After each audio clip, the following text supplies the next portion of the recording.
वचन में कुछ इस प्रकार से लिखा हुआ है, लूका का किताब 5:2 से अगर हम देखते हैं तो इस प्रकार से हम पढ़ पाते हैं कि उसने झील के किनारे 2 नाव लगी हुई देखी और मछुआरे उन पर से उतर कर जाल धो रहे थे। प्रभु यीशु उस झील के किनारे आए और उन्होंने 2 नावों को देखा, और वो जो नाव था वो झील के किनारे में आके उसमें जो मछुआरे थे वो अपने जाल को धो रहे थे। उन नावों में से एक पर जो सिमोन की थी चढ़कर उसने उससे विनती की कि किनारे से थोड़ा हटा ले चले। तब वो बैठकर लोगों को नाव पर से उपदेश देने लगा।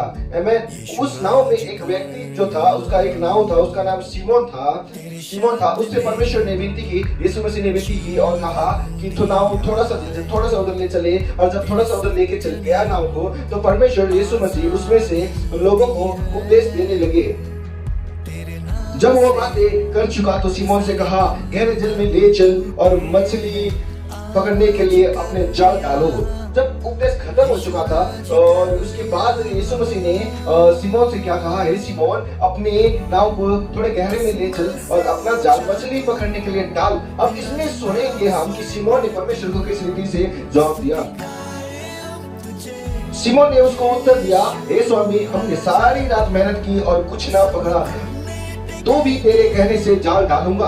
सिमोन ने कहा, हे स्वामी, हे प्रभु, हमने सारी रात मछली पकड़ने के लिए जाल डाला, लेकिन हमें कुछ नहीं मिला, इसलिए हम थके हुए हैं, हारे हुए हैं और हम यहाँ पे इस समय आए और अपने जाल को धो रहे हैं। तो इस प्रकार से उन्होंने कहा, हे स्वामी, हमने सारी रात मेहनत की लेकिन हमने कुछ ना पकड़ा, फिर भी तेरे कहने पे मैं जाल को उस जगह में डालूंगा।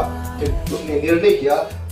जब उन्होंने ऐसा किया तो बहुत मछलियां घेर लाए और उनके जाल फटने लगे।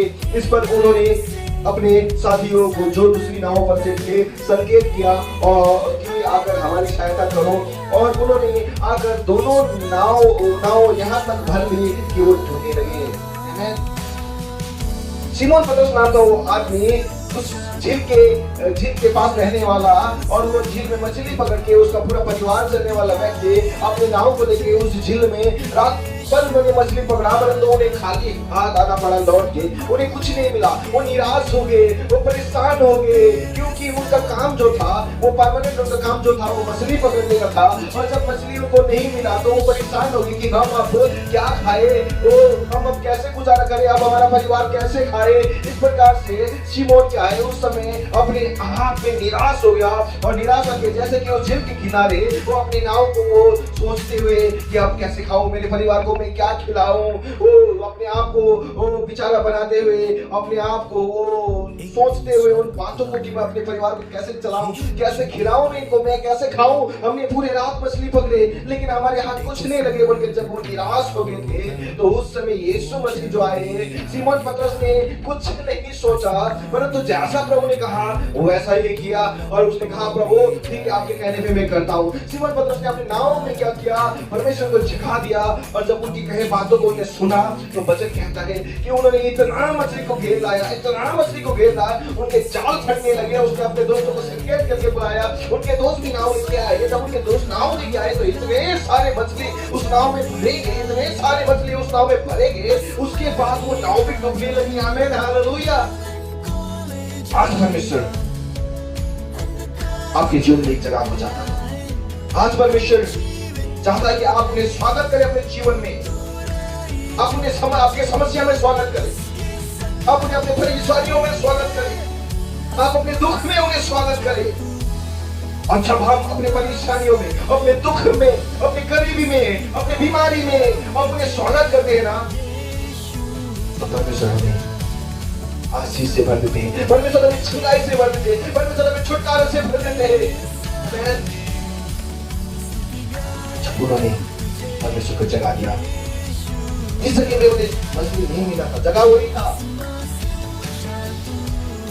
जिस जगह उन्होंने रात गुजारा था, जो जगह वहां पे लोग भी वही थे, नाव भी वही था, जाल भी वही था, लेकिन उन्होंने जब परमेश्वर के बिना करने का ध्यान रखा, परमेश्वर उस समय उनके साथ नहीं थे, वो भी नहीं लगा, वो खाली हाथ लौट आए,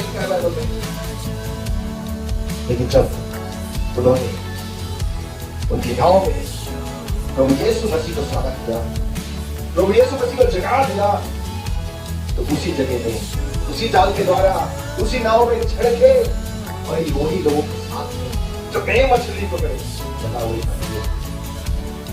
लेकिन बस फर्क इतना था, यीशु के बात को सिमोन ने सुना और यीशु मसीह को उन्होंने अपने जीवन की उस नाव में स्वागत किया। तो मैं आज आपसे कहना चाहता हूं कि आप अपने जीवन में परमेश्वर को स्वागत करें। हालेलुया।